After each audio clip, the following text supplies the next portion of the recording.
함께 자리에서 일어나셔서 묵도하심으로 6월 두 번째 주일 3부 예배를 하나님께 올려드리겠습니다.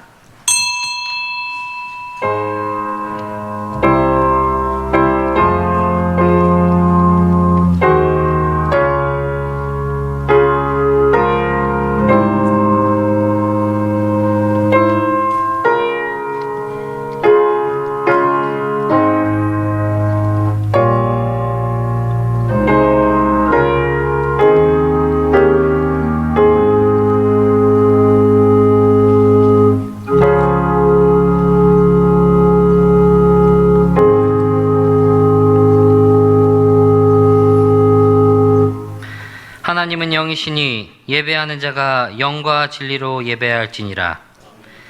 존귀하신 하나님, 영광을 받으실 오직 한 분, 우리 하나님께 찬양과 경배를 올리게 하심에 감사합니다.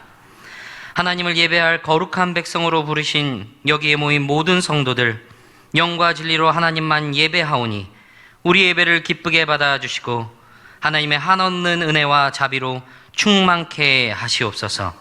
우리 예배가 오직 주님만 영광 받으시는 존귀한 예배가 되기를 바라며 우리 주 예수 그리스도의 이름으로 기도하옵나이다. 아멘.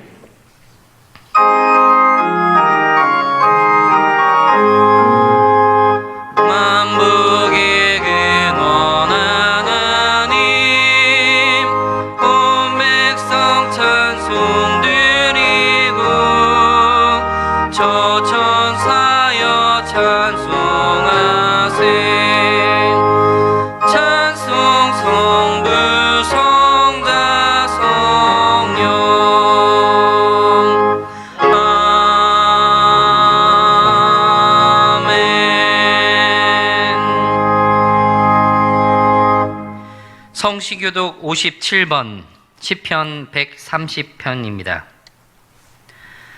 여호와여, 내가 깊은 곳에서 주께 부르짖었나이다.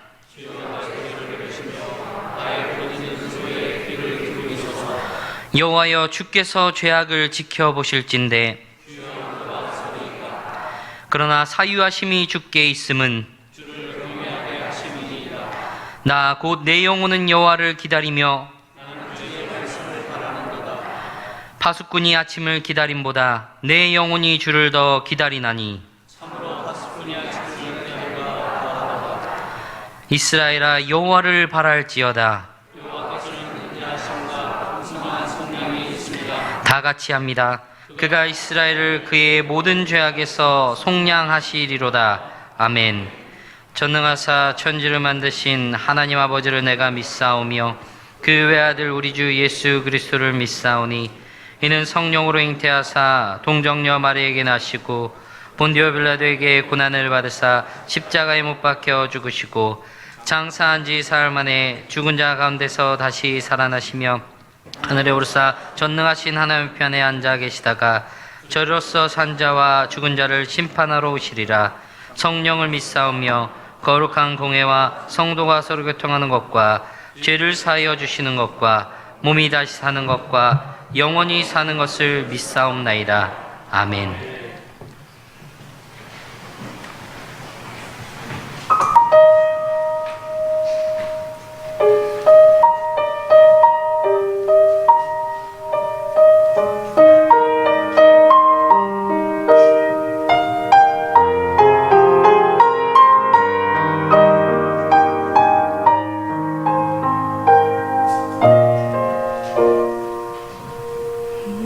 근심 걱정 말아라. 주 너를 지키리.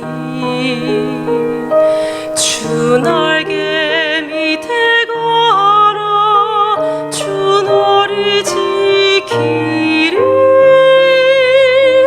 어려워 낙심될 때에 주 너를 지키리.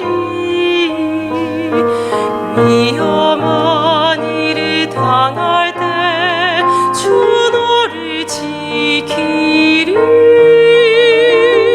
지켜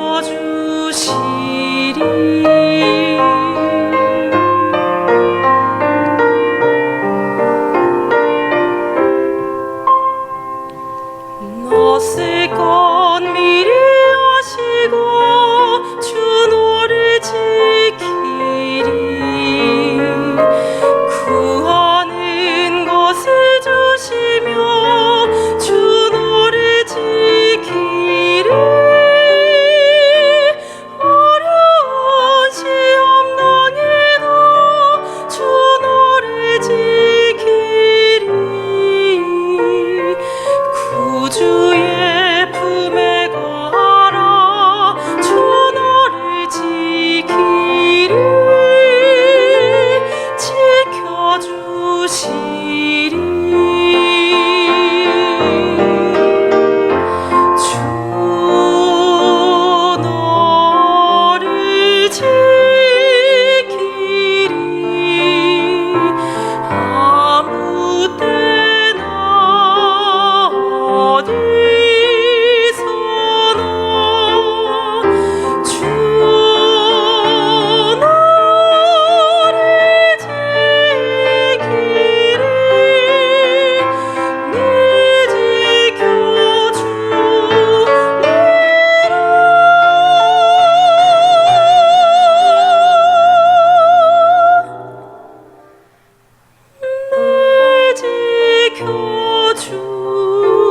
지켜주시리.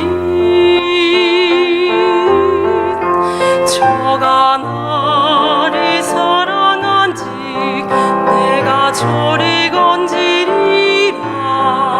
저가 내 이름이란즉 내가 저를 높이리라.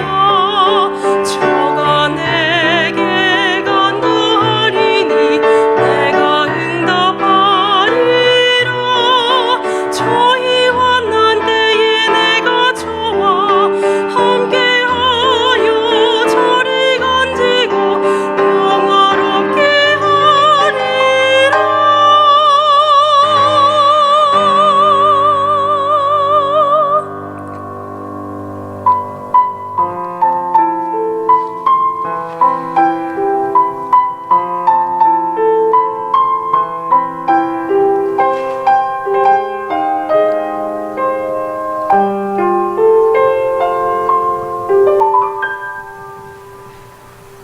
주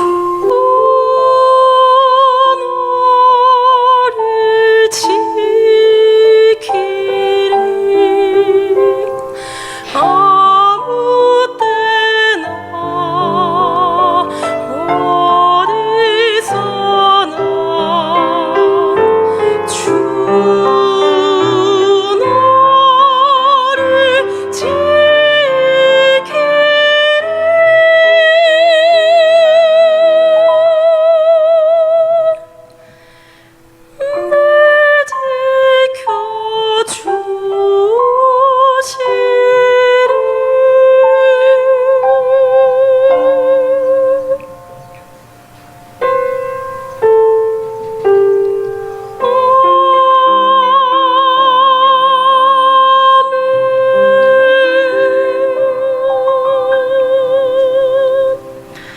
아멘.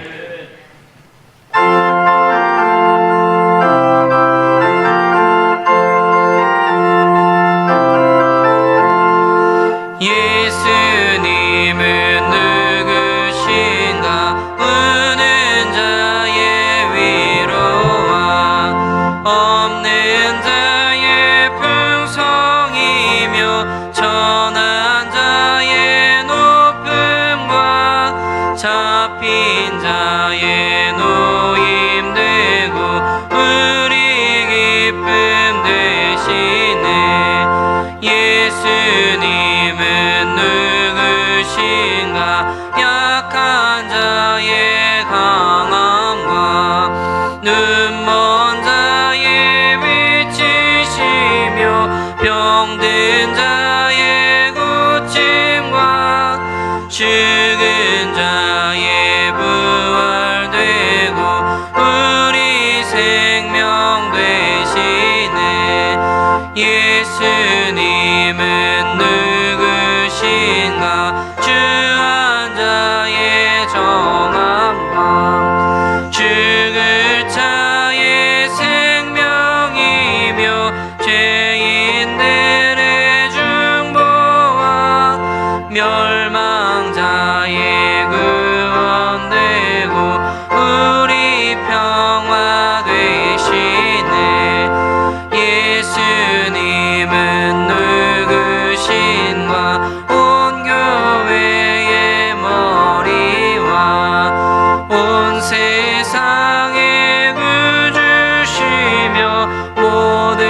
창조주 전능하신 하나님 아버지, 감사함을 드립니다.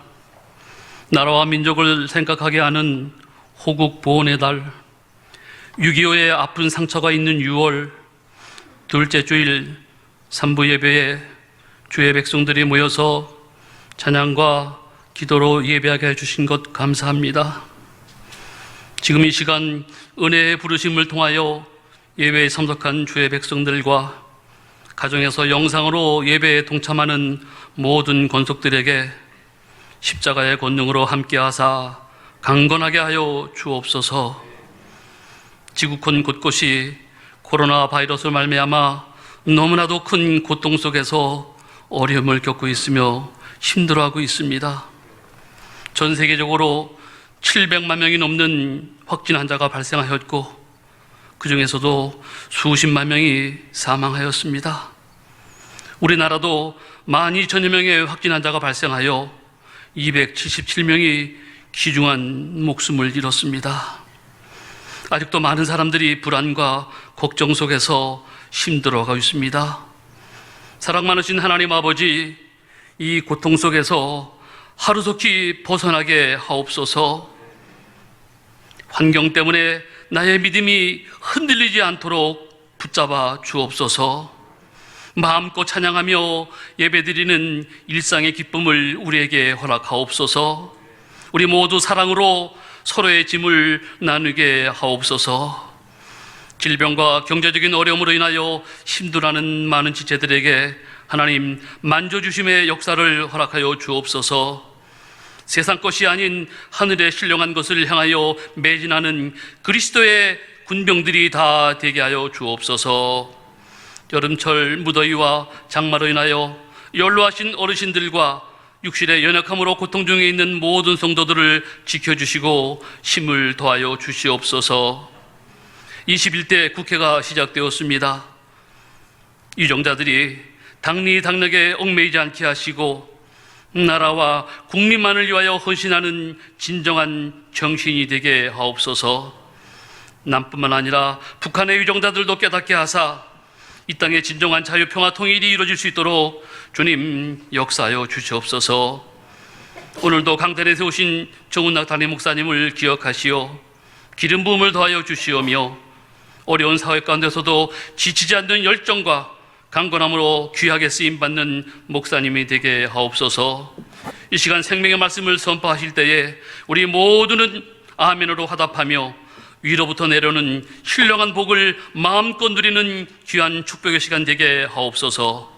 모든 영광 주님께 돌려옵고 존귀하신 예수님 이름으로 기도드리옵나이다. 아멘.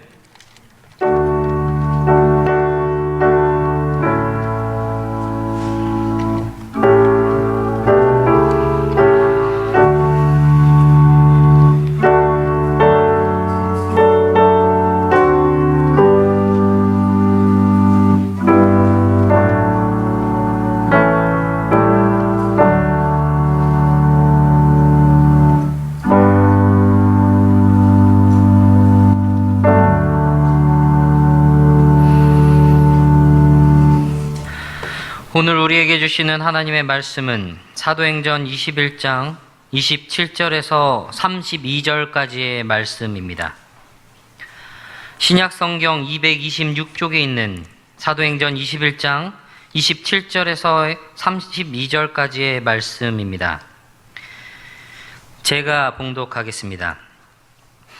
그 이래가 거의 참에 아시아로부터 온 유대인들이 성전에서 바울을 보고 모든 무리를 충동하여 그를 붙들고 외치되 이스라엘 사람들아 도우라. 이 사람은 각처에서 우리 백성과 율법과 이곳을 비방하여 모든 사람을 가르치는 그 자인데 또 헬라인을 데리고 성전에 들어가서 이 거룩한 곳을 더럽혔다 하니 이는 그들이 전에 에베소 사람 드로비모가 바울과 함께 시내에 있음을 보고 바울이 그를 성전에 데리고 들어간 줄로 생각함이로라.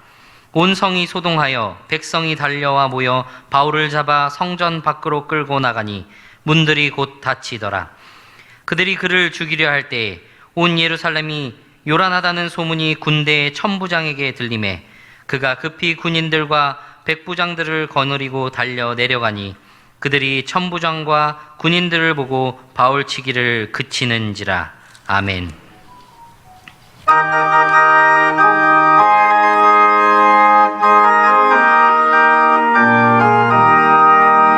예수가 함께 계시니 시험이 오나고 법네.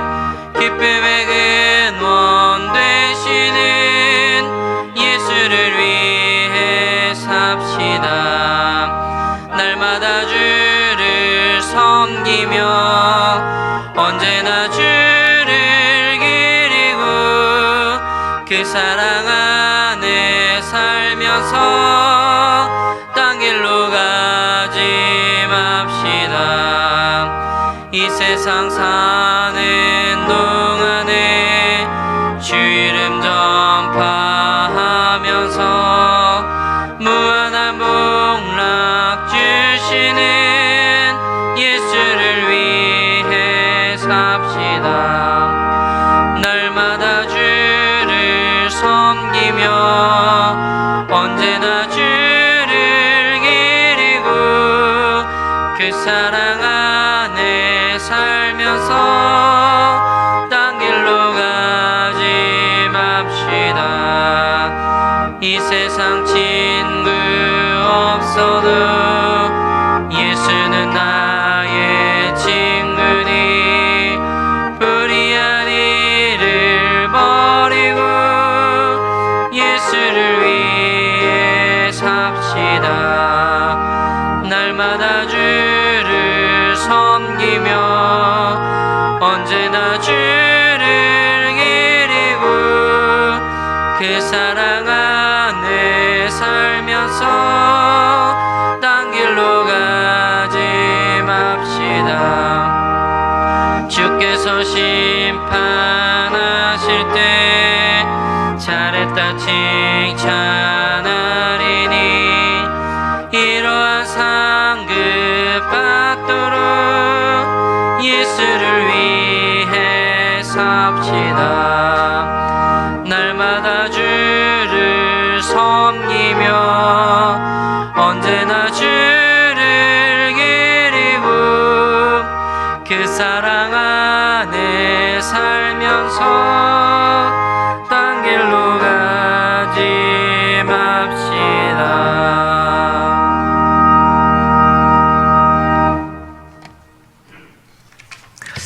교회 소식을 전해드립니다. 순서지 뒷면을 참고해 주시기 바랍니다. 코로나 확산이 좀처럼 끊기지가 않고 있습니다.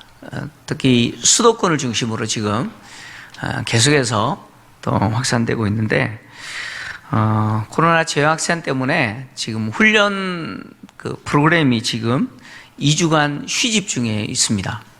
교리반, 성장반, 제자반, 사역반 2주간 휴집 중인데 지금 정부에서 수도권을 중심으로 방역 강화를 무기한 연기를 했습니다. 지금 이제 김포 지난주에는 우리 여기 한일 아파트에서도 또 확진자가 나오고 그렇습니다. 그리고 또 계속해서 또 이 확진되는 가운데 또 교회 이름들이 계속해서 등장하잖아요. 그러니까 교회의 어떤 소그룹 모임이나 이런 밀폐된 공간에서의 모임이 또 감염에 또 노출되는 그런 경향들이 있습니다. 그래서 부득불 2주 휴집했지만 이 휴집을 2주 더 연장하는 결정을 할 수밖에 없었습니다. 그래서 교리반, 성장반, 제자반, 사역반 훈련이 또 2주간 더 휴집됩니다. 부득불 그렇게 할 수밖에 없습니다. 또 훈련하는 것도 이제 힘들어지는 그런 시대가 된 것 같습니다. 속히 또 재개될 수 있도록 기도해 주시기를 바랍니다. 6월 달은 호국 보훈의 달인데 또 6.25도 있잖아요. 또 지금 남북 관계가 지금 또 경색되고 있는 모습을 봅니다. 6.25 참전용사 분들에게 교회가 또 감사하기 위해서 또 혹시 또 본인이 참전용사이신 분들은 또 사회봉사복지위원장님 이은태 장로님께 오늘까지 연락 주시면 다음 주에 감사하도록 하겠습니다.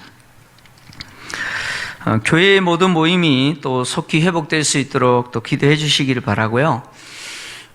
지금 교회들로 지금 이제 현장 예배가 또 회복되었지만 이게 통계적으로 보면 한 40% 정도가 현장 예배에 나오는 걸로 나옵니다. 저희 교회도 지금 한 30에서 40% 정도가 또 현장 예배에 나오시는데 너무 장기간 동안 또 영상 예배를 들으시는 분들은 잘못하면 영상 예배를 그냥 시청하는 경향들이 있습니다.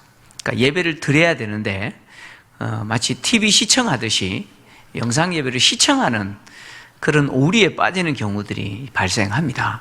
그래서 또 오랫동안 영상 예배를 들으시는 분들은 혹 영상 예배를 시청하지 않도록 현장에 오신 분들과 마찬가지로 하나님이 받으시는 예배자로 자신을 드려주시기를 또 부탁드리고 현장 예배를 좀 사모해 주시기를 부탁드립니다. 또 속히 또 우리 주일학교뿐만 아니라 모든 현장 예배와 교회 모임이 회복될 수 있도록 또 성도님들이 기도해 주시기를 부탁드립니다. 오늘 6월 둘째 주 또 3부 예배 혹시 저희 교회 처음 오신 분 계십니까? 방문하셨거나 혹시 등록을 원하시는 분 계시면 한번 자리에서 일어나 주시면 환영하도록 하겠습니다. 혹시 계신가요? 네, 등록을 원하시는 분은 한층 아래 새가족 부실이 있습니다. 가셔서 안내 받으시고 등록하시면 되겠습니다. 제가 기도하겠습니다. 지극히 높고 위대하신 하나님 감사합니다.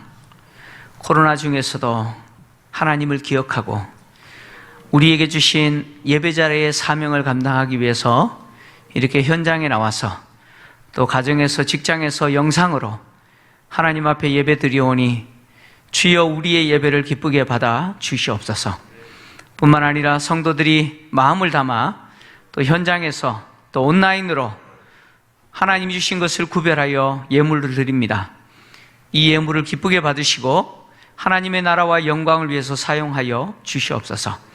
세계적으로 코로나로 인해서 경제적으로 심히 어려운 때에 우리 성도들의 가정과 가게와 기업을 지켜주시기를 원합니다.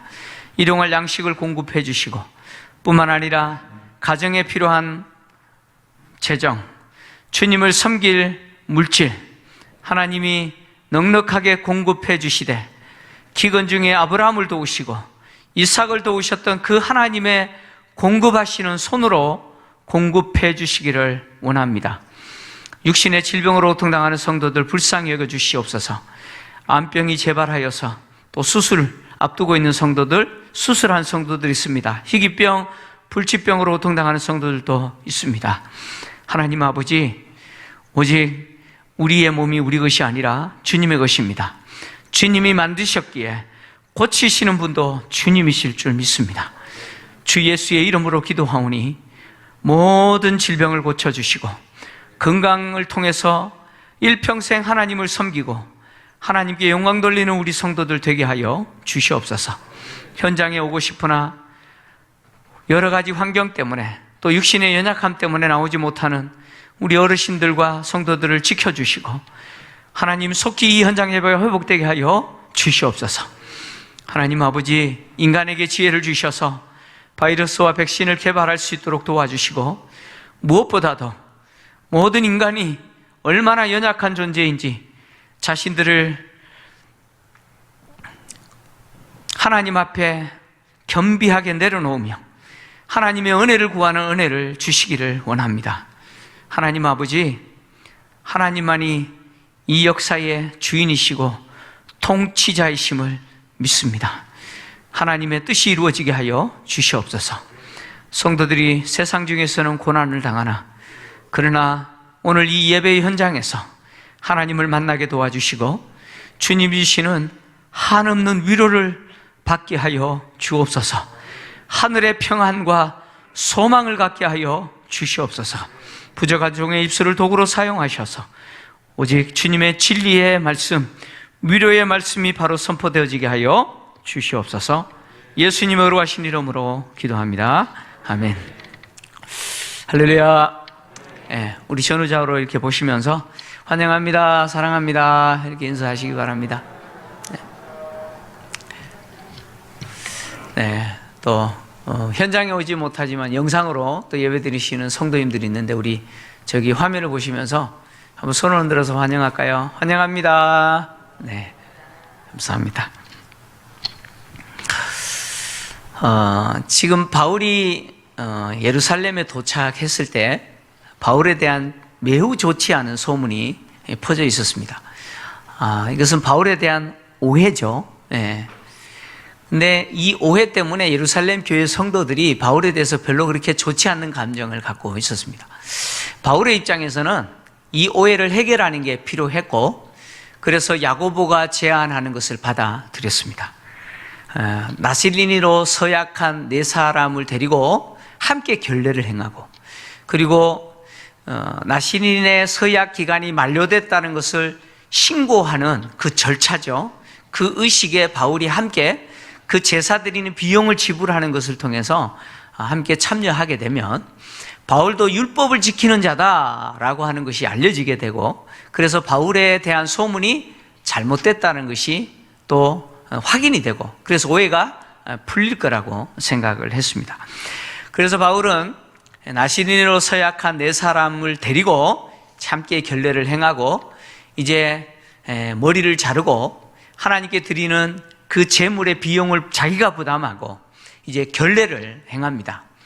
이 결례를 행했다라고 하는 오늘 본문의 내용은 사실 나시린으로 서약한 자들이 자르지 않았던 머리카락을 자르고, 그 자른 머리카락을 이제 성전에 와서 하나님께 제사를 드리고, 그 제사를 드리는 중에 번제단, 그 제단이죠. 제단불에 이 머리카락을 태우는 것이죠.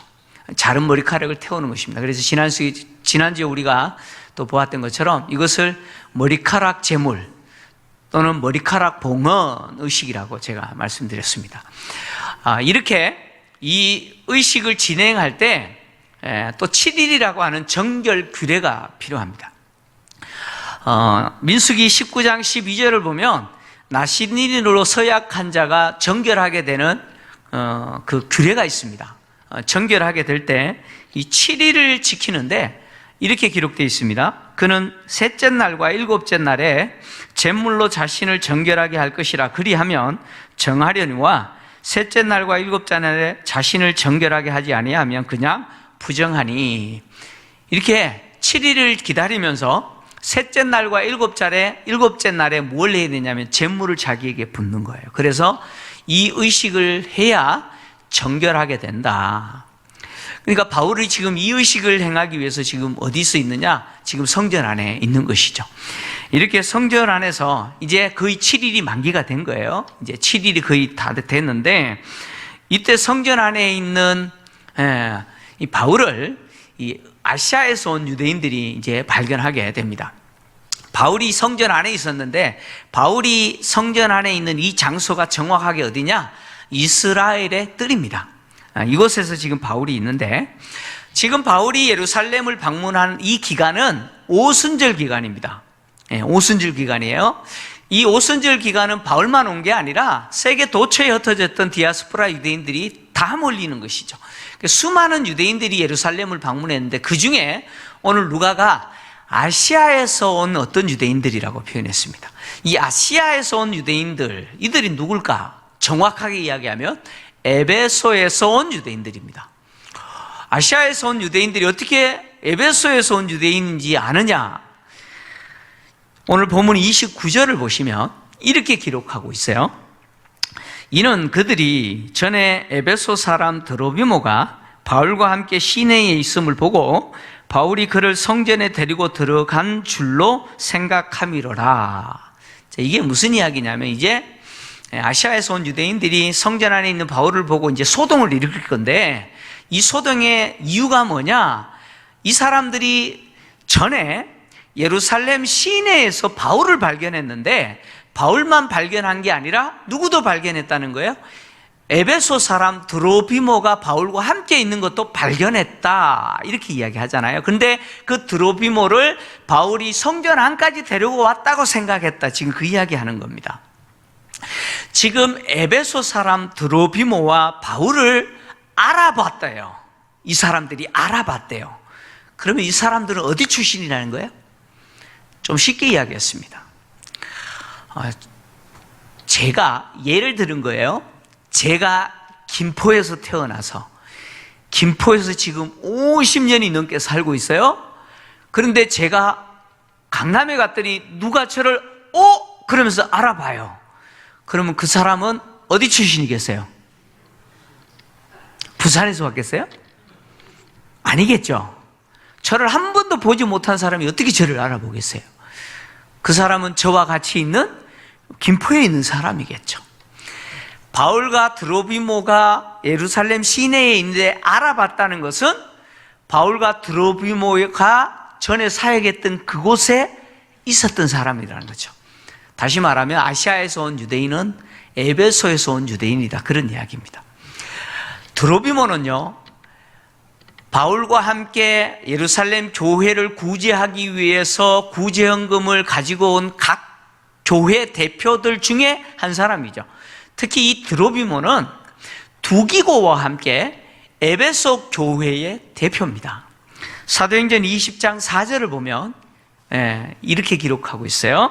같이 읽을까요? 시작. 아시아까지 함께 가는 자는 베레아 사람 브로의 아들 소바드와 데살로니가 사람 아리스다고와 세군더와 더베 사람 가이오와 및 디모데와 아시아 사람 두기고와 드로비모라. 아시아 사람 두기고와 드로비모가 고린도에서부터 바울과 함께 동행하면서 지금 예루살렘 교회에 와서 구제헌금 전달했던 바로 에베소 교회의 대표라는 거죠.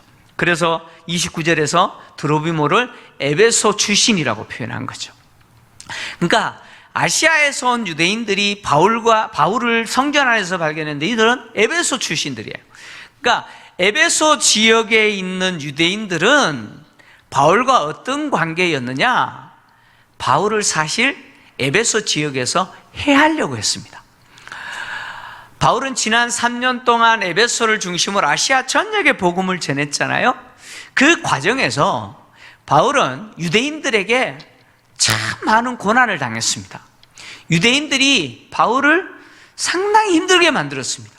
그래서 바울이 이제 예루살렘에 올라오는 과정 속에서 밀레도에서 에베소 교회 장로들을 청하여 마지막 작별 인사할 때 지난 3년 동안 에베소에서 내가 어떻게 사역했는지 20장 19절에서 이렇게 말을 했죠. 한번 같이 읽을까요? 시작. 곧 모든 겸손과 눈물이며 유대인의 간계로 말미암아 당한 시험을 참고 주를 섬긴 것과 아멘. 지금 바울이 에베소에서 3년 동안 목회할 때 어떻게 목회했느냐? 모든 겸손과 눈물로 목회했을 뿐만 아니라 그 에베소 지역에 있는 유대인들의 간계, 무슨 말이에요? 바울을 끊임없이 해치려고 했던 수많은 시도들이 있었다는 거예요. 그런 시도들 때문에 바울이 얼마나 힘들었는지 몰라요. 그 시험을 참고 주를 섬겼다, 이렇게 이야기하죠. 에베소 지역 유대인들은요, 바울이 전한 복음 때문에 유대교가 무너지는 것을 경험했습니다. 수많은 유대인들이 복음을 듣고 유대교를 떠나서 예수를 믿고 기독교로 개종하는 것을 보았고요. 또 심지어 에베소에서 일어났던 데메드리오와 그 같은 업종에 있던 은감색 조합이 일으키는 그 폭동 아시죠?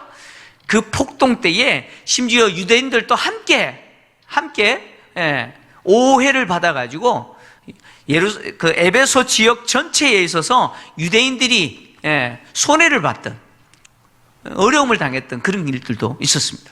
그러니까 유대인들은 어떻게 하든지 바울을 해하려고 했어요. 근데 실패했죠. 어떻게 하든지 바울을 죽이려고 했는데 실패했습니다. 근데 그 바울을 어디서 만난 거예요? 어디서 만났어요? 예루살렘에서 만난 거예요. 예루살렘에서 만났을 뿐만 아니라 더욱이 성전 안에서 만난 거예요. 성전 안에서 만난 거예요. 그러니까 이 아시아에서 온 유대인, 에베소에서 온 유대인들은요, 지금 이 바울을 죽일 수 있는 절호의 기회다라고 생각을 한 거예요. 왜 이렇게 생각했느냐? 그들의 생각에 앞에서 우리가 구절을 읽었던 것처럼 바울이 전에 예루살렘 시내에 있을 때 에베소 사람 드로비모와 함께 있는 것을 봤잖아요. 그러니까 그 바울이 지금 성전 안에 있어요. 근데 성전 안에 있는 그 바울을 보는 즉시 무슨 생각을 했느냐? 바울이 혼자 온 게 아니고 그 이방인 할례 받지 않는 절대 성전 안으로 들어오면 안 되는 그 에베소 사람 드로비모를 함께 성전 안으로 데려왔다. 그래서 예루살렘 성전을, 하나님의 거룩한 성전을 어떻게 해버렸어요? 더럽혔다, 이렇게 생각한 거예요. 그래서 이 기회에 바울을 죽여야 된다고 생각한 거죠. 바울이 아시아에서 온 유대인들의 눈에 발견된, 유대인들이 바울을 본 장소가 바로 이스라엘의 뜰입니다. 이스라엘의 뜰인데 제가 성전 그림을 좀 보여드리겠습니다. 자, 보이시죠? 저게 예루살렘 성전입니다. 성전이에요. 저기 사람들이 좀 보이시죠? 보이나요? 좀 끄덕여 보시고. 저기가 이방인의 뜰입니다. 저 성전은, 예루살렘 성전은 사각형으로 되어 있습니다. 그러니까 저 성전을요, 제가 위에서 내려다보는 평면으로 다시 그렸습니다. 한번 보여주실래요? 제가 그려서요. 잘 그렸죠? 저 평면을 보시면 예루살렘 성전이 저렇게 되어 있습니다. 사각형으로 구성되어 있는데 4개의 뜰로 구성되어 있어요. 가장 바깥쪽에 있는 뜰이 이방인의 뜰입니다. 이방인들은 저기까지는 들어갈 수 있어요. 근데 더 이상 들어가면 안 됩니다. 이방인의 뜰을 지나서 미문이라고 하는 미문을 통과하면 여인의 뜰이 나옵니다. 보이시죠? 여인의 뜰은요, 유대인 남자와 여자만 들어갈 수 있어요. 이방인은 들어갈 수가 없습니다. 유대인 남자와 여자만 들어갈 수가 있습니다. 그리고 여인의 뜰을 지나서 니카노르라고 하는 문을 통과하면 이스라엘의 뜰이 나옵니다. 보이시죠? 가운데 정도 이스라엘의 뜰이 나오죠.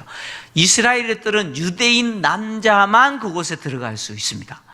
이스라엘의 뜰을 지나면 제사장만이 들어갈 수 있는 공간이 나옵니다. 뜰이 나오죠? 제사장의 뜰입니다. 그곳에는 제단이 있고요, 번제단이 있고, 물두멍이 있고, 또 제물을 잡을 수 있는 테이블들이 놓여져 있습니다.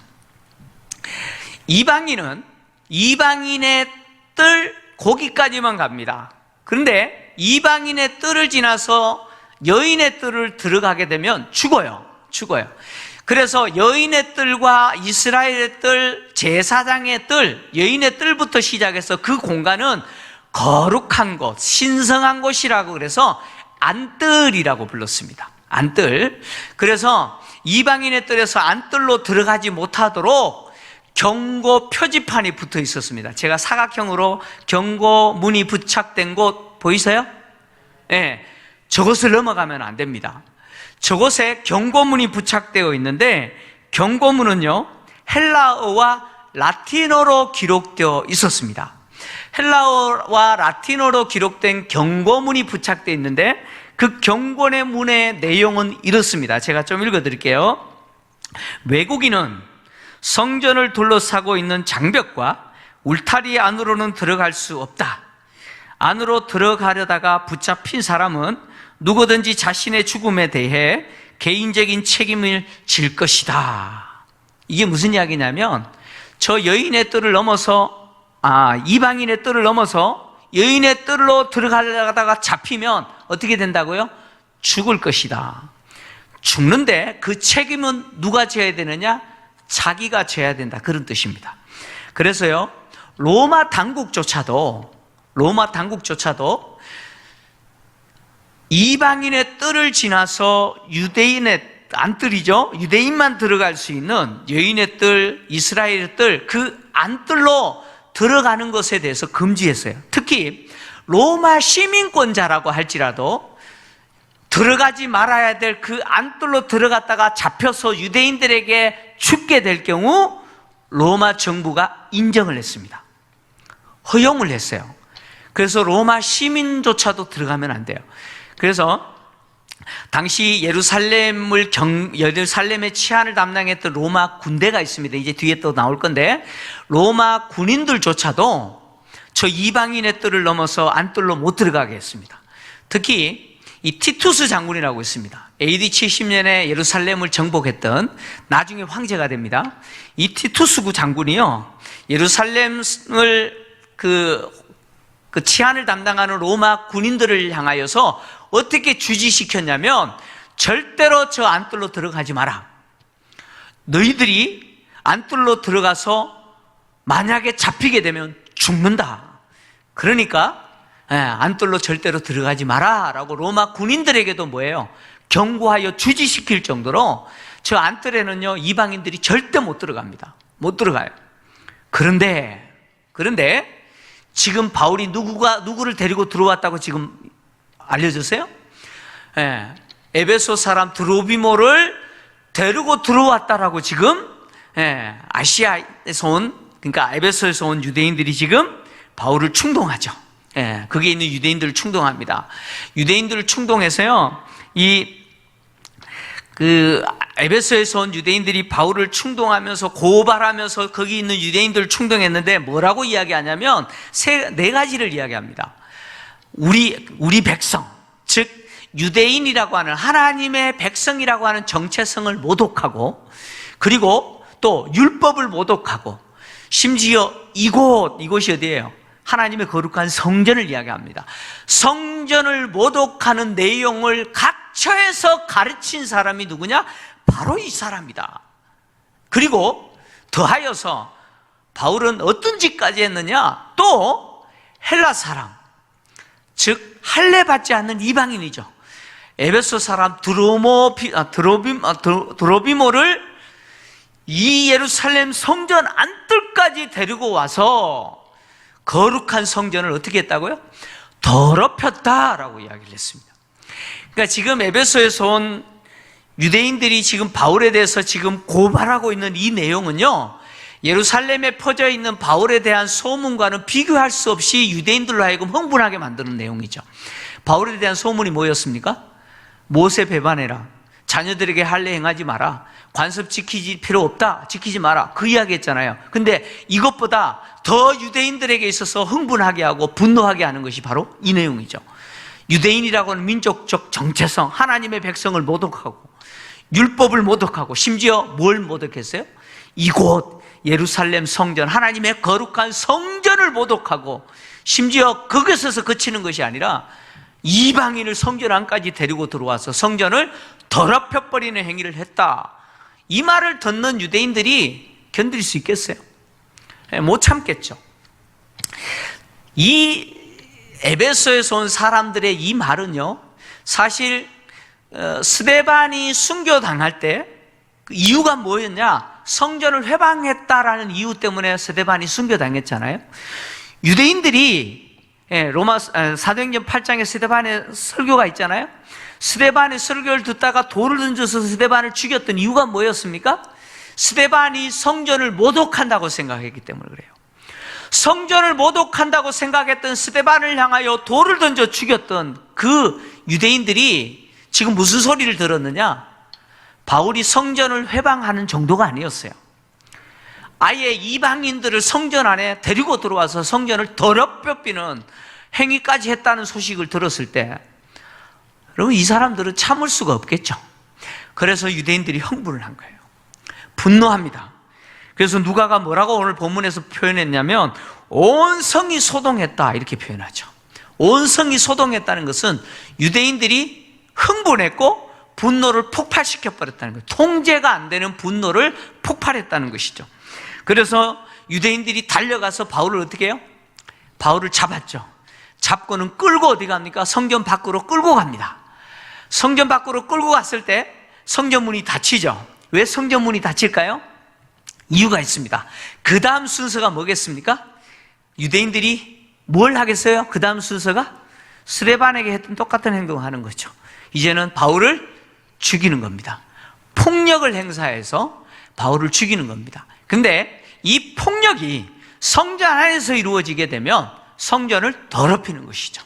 그래서 성전을 더럽히지 않도록 성전 문을 지키는 그 문지기들이, 경비들이 문을 닫아버리는 거죠.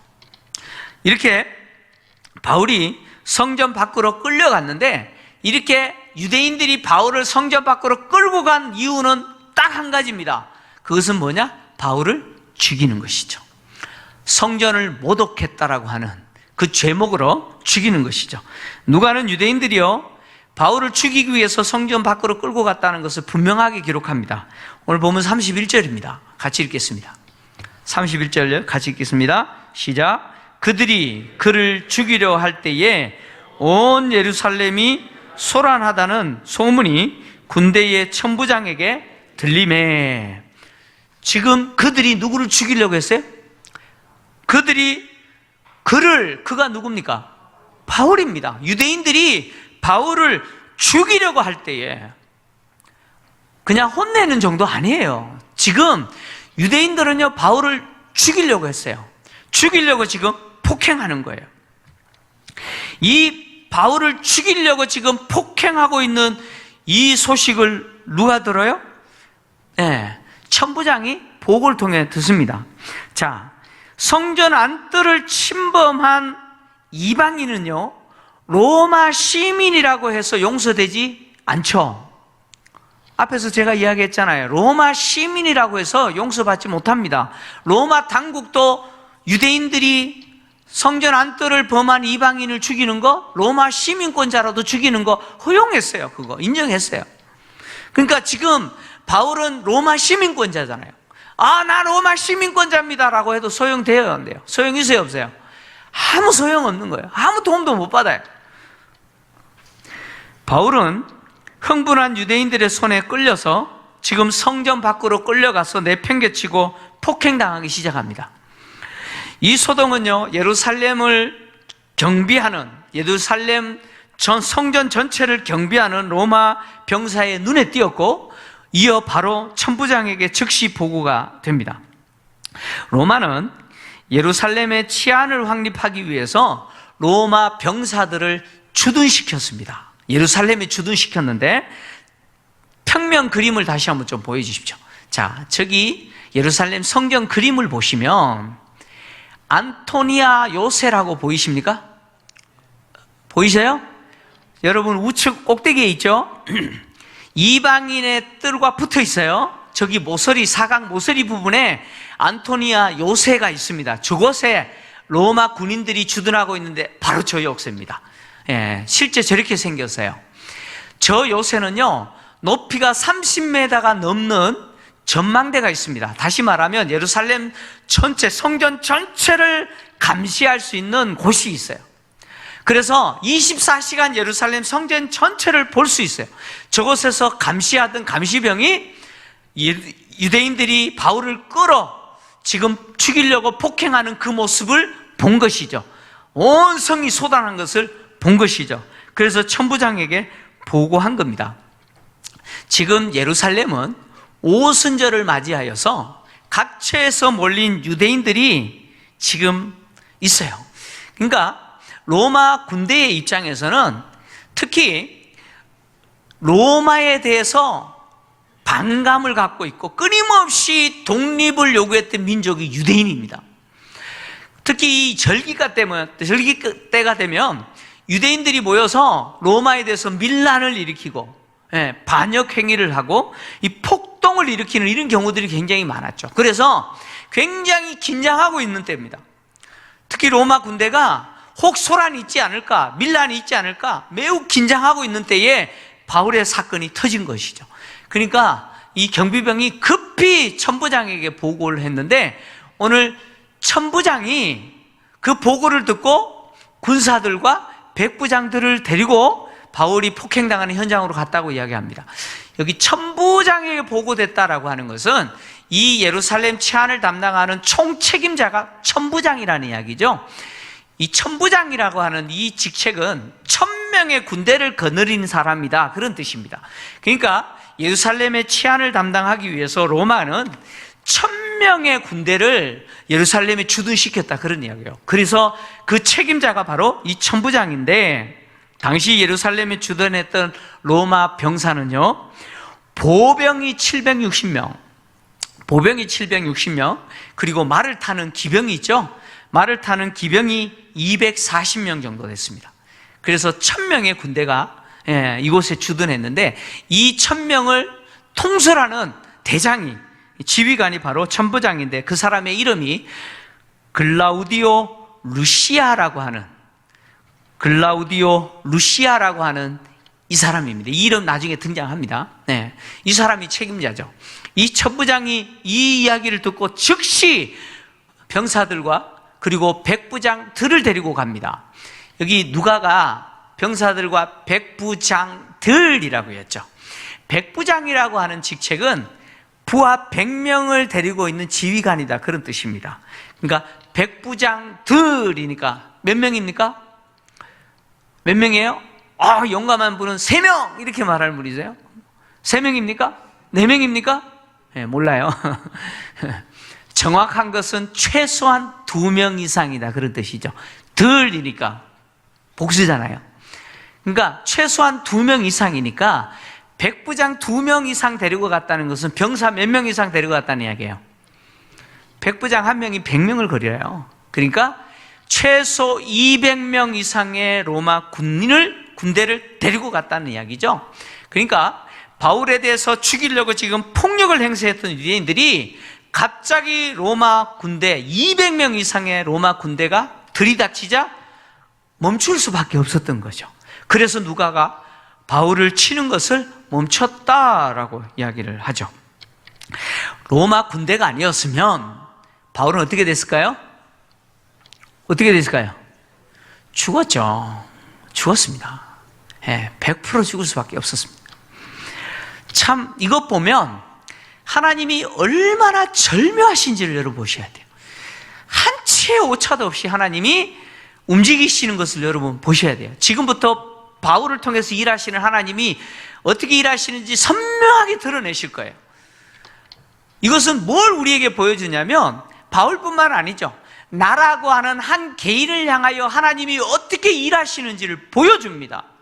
하나님은요, 한 치의 오차도 없이 나라고 하는 사람을 향하신 하나님의 선한 목적을 이루기 위해서 지금도 일하고 계시는 거예요. 바울을 그렇게 지금 하나님이 이끌어 가시는 거죠. 바울은요, 자신에 대한 잘못된 소문을 해결하기 위해서 서원한 사람들의 그 서원한 만기가 끝났다는 것을 신고하는 그 절차, 그 결례를 행하려고 지금 성전에 온 거 아니에요. 그죠? 오해 해결하려고 지금 성전에 왔는데 지금 결과는 어떻게 됐어요?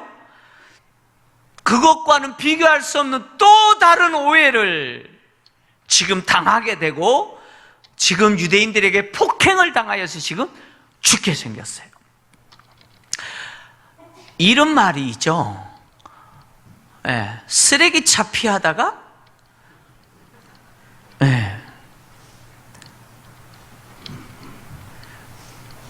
흔히 그러잖아요. 똥 밟았다 그러잖아요. 그죠? 지금 바울이 오해 해결하려고 그러다가 더 큰 오해 받고 지금 맞아 죽게 생겼어요. 그러니까 세상 사람들의 눈에 보면 이렇게 말할 수 있죠. 재수 없네. 그죠? 뭐 이런 표현을 강단에서 쓰면 될지 안 될지 모르겠는데 재수 뭐 없게 없네. 그렇게. 그죠? 여러분 재수 없는 겁니까? 참 운 없네. 운이 없는 겁니까? 여러분 바울이 지금 재수 없는 겁니까? 운이 없는 겁니까? 이게? 세상은 그런 식으로 볼 수 있어요. 근데 바울이 지금 오해 해결하려고 하다가 더 큰 오해 당하고 지금 맞아서 폭행당해서 죽게 된 이 상황은 운이 나쁜 것도 아니고요, 재수 없는 것도 아니에요. 이것은 하나님이 이미 바울을 향하여 갖고 계신 계획이었죠. 바울을 향한 계획이었습니다. 누가는 바울이 예루살렘에 도착해서 이 고난을 당할 때 전부터 이미 뭐예요? 예고하고 있었죠. 그리고 바울이 예루살렘에 와서 이렇게 고난 당하는 것은 결국 바울이라는 사람이 지금 누구의 길을 걸어가고 있느냐? 먼저 앞서서 이 고난의 길을 걸어가신 예수님을 따라가는 사람이라는 것을 누가가 이야기하고 있어요. 그래서 누가가 바울이 유대인들에게 잡혔을 때 이렇게 표현했습니다. 사도행전 21장 27절 같이 읽겠습니다. 27절 같이 읽습니다. 시작. 그 이래가 그의 참에 아시아로부터 온 유대인들이 성전에서 바울을 보고 모든 무리를 충동하여 그를 붙들고 여기 붙들고라고 하는 단어가 있잖아요. 이 붙들고라고 하는 단어, 유대인들이 바울을 붙들었잖아요. 붙들고라고 하는 이 단어는 원문을 그냥 직역하면 그에게 손을 대다라는 뜻입니다. 그에게 손을 대다. 근데 이 단어가 사실 누구에게 먼저 적용됐느냐면 예수님에게 먼저 사용됐습니다. 누가복음 20장 19절을 좀 보면 이 단어가 그대로 예수님에게 적용되는데 같이 읽겠습니다. 시작. 서기관들과 대제사장들이 예수의 이 비유는 자기들을 가리켜 말씀하신 줄 알고 즉시 잡고자 하되 백성을 두려워하더라. 아멘. 여기 즉시 잡고자 하되라고 하는 이 단어가 바로 붙들고 똑같은 단어입니다. 그에게 몸에 손을 대다 똑같은 단어입니다. 그러니까 대제사장들과 서기관들과 사실 바리새인들과 장로들이 예수님에게 손을 대려고 했잖아요. 이 손 댄다는 게 뭐예요? 죽이려고 했어요. 예수님을 죽이려고 했는데 누가 두려웠어요? 백성들이 두려워서 그때는 못하다가 마침내 유월절을 맞이해서 예수님 어떻게 해요? 그 몸에 손 대잖아요. 예수님을 붙잡고 십자가에 못 박아 죽이잖아요. 예수님을 십자가에 못 박아 죽이기 위해서 예수님을 잡았던 그 유대인들이 지금 누구를 붙들고 있어요? 바울을 붙들고 있다는 거죠. 바울은 예수님이 예루살렘에서 당하셨던 그 고난을 뒤이어 당하는 자로, 주님을 따라가는 자로 지금 유대인들에게 붙잡혔고 고난당하고 있습니다. 예수님이 유대인들의 손에 잡혀서 십자가에 죽게 된 것은 바로 하나님이 예수님을 향하여 갖고 계셨던 그 고난의 길을 걸어가신 것이죠. 맞죠? 예수님이 유대인의 손에 붙잡힌 것은 하나님이 그에게 정하신 그 고난의 길을 걸어가신 거예요. 마찬가지로 바울이 말도 안 되는 누명을 덮어쓰고, 지금 오해 아닙니까? 이거 누명 아니에요? 말도 안 되는 누명을 덮어쓰고 성전에 있는 유대인들에게 붙잡히고 폭행당하고 지금 죽을 위기에 놓인 것은 바울을 향하신 하나님의 계획이 이루어지고 있는 과정이라는 거죠. 과정이에요.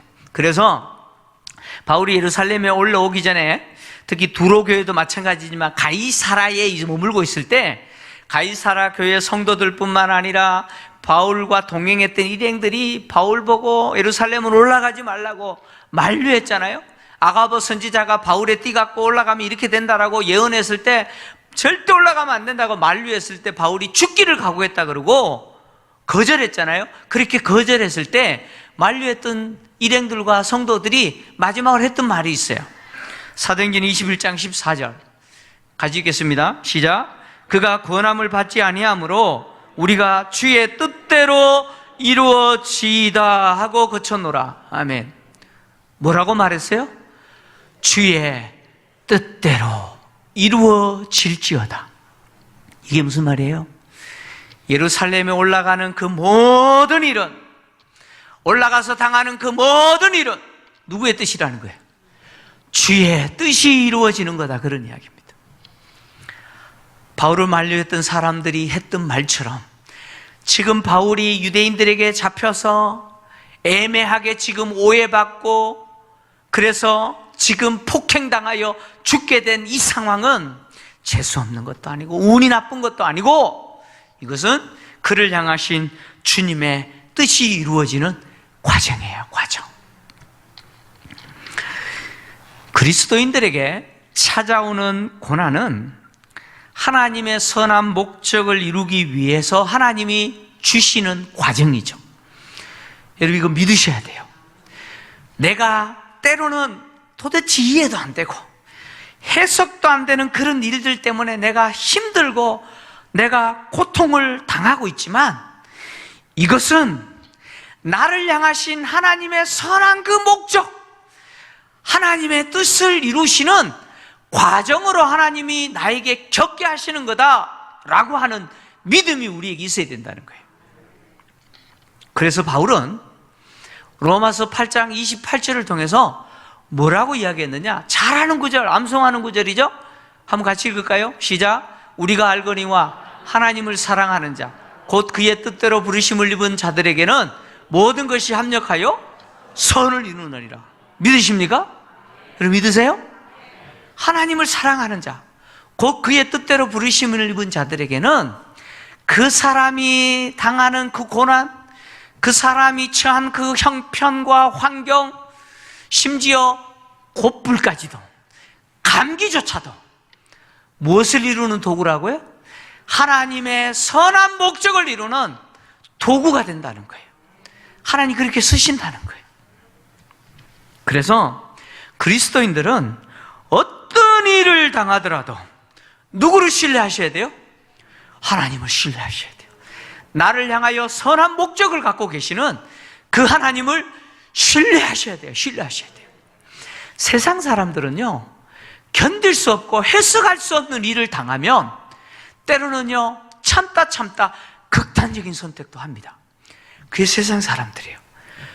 그런 세상 사람과 우리가 다른 이유가 뭐겠습니까? 우리는 그 사람들이 당하는 그런 일을 안 당하기 때문에 다른가요? 아닙니다. 우리도 똑같이 그 사람들과 같은 일을 당할 수 있어요. 어떻게 보면 우리는 그 사람들 때문에 더한 일도 당할 수 있어요. 그런데 그 사람과 다른 이유가 뭐예요? 그런 세상 사람들과 우리가 다른 게 뭐예요? 우리는 믿어요. 내가 겪고 있는 이것, 하나님이 반드시 내게 유익하게 할 것이다. 반드시 나를 향하신 하나님의 선한 목적을 이루는, 선을 이루는 도구로 쓰실 것이다. 우리는 그걸 믿어요. 그래서 누구를 신뢰해요? 하나님을 신뢰하는 거예요. 사면이 막혔지만 하늘을 보는 거예요. 뚫려있는 하늘을 보는 거예요. 하나님 바라보면서 주여라고 외치고 기도할 수 있는 것이죠. 이것조차도 하나님, 나를 향하신 하나님 목적 이루는 도구가 되게 해주십시오 라고 기도하면서 하나님을 신뢰할 수 있는 것이죠. 이렇게 신뢰할 때 하나님은 어떤 은혜를 주시냐? 견딜 수 있는 은혜를 주세요. 세상은 결코 줄 수 없는, 세상에서는 얻을 수 없는 위로와 평안을 하나님이 주십니다. 주세요. 코로나로 인해서 우리 성도님들 중에는 경제적으로 너무 힘들어 하시는 분들이 있어요.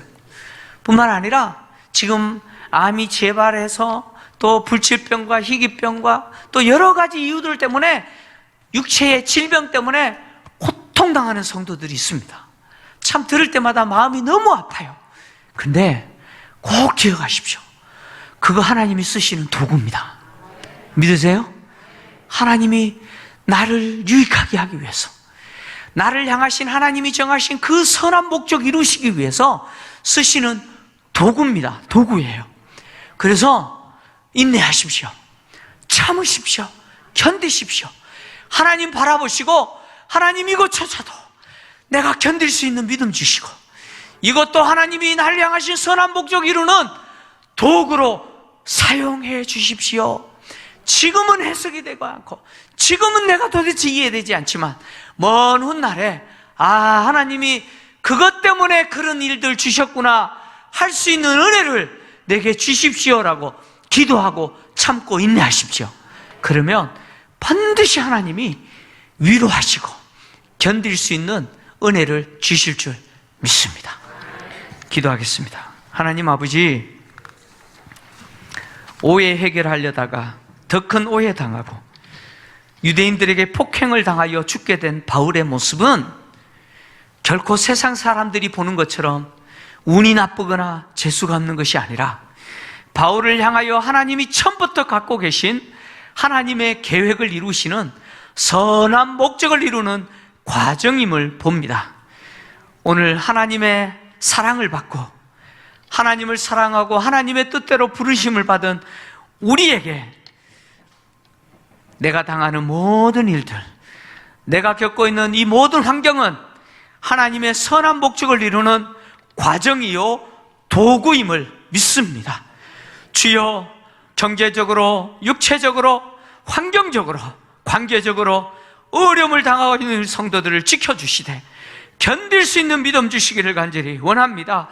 주님을 바라볼 수 있는 눈을 주시고 우리를 향하신 선한 목적을 갖고 지금도 능한 손으로 우리를 붙드시고 통치하시는 그 하나님의 손을 보게 하여 주시옵소서. 그래서 세상에서 얻을 수 없는 위로와 평안을 주시고 견딜 수 있는 은혜를 공급하여 주시옵소서. 예수님의 거룩하신 이름으로 기도합니다. 아멘. 일어나셔서 1절 4절 찬양하고 마무리합니다.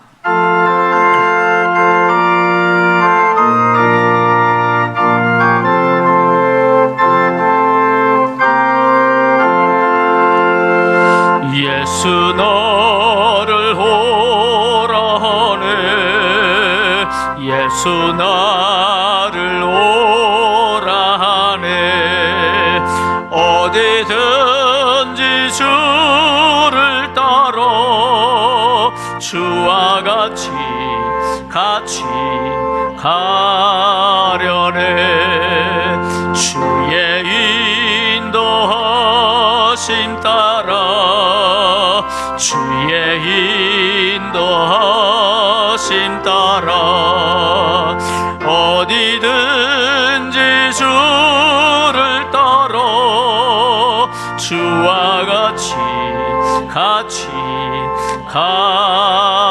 가려네 주가 크신 은혜 내려 나를 항상 돌보시고 크신 영광 보여주며 나와 함께 가시네 주의 인도하심 따라 주의 인도하심 따라 어디든지 주를 따라 주와 같이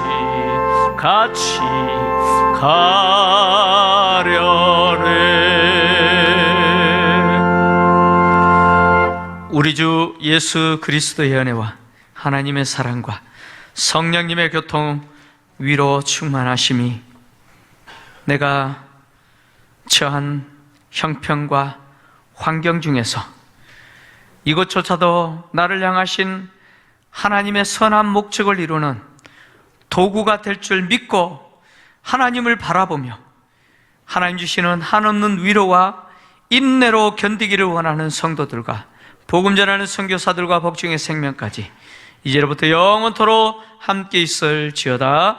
아멘.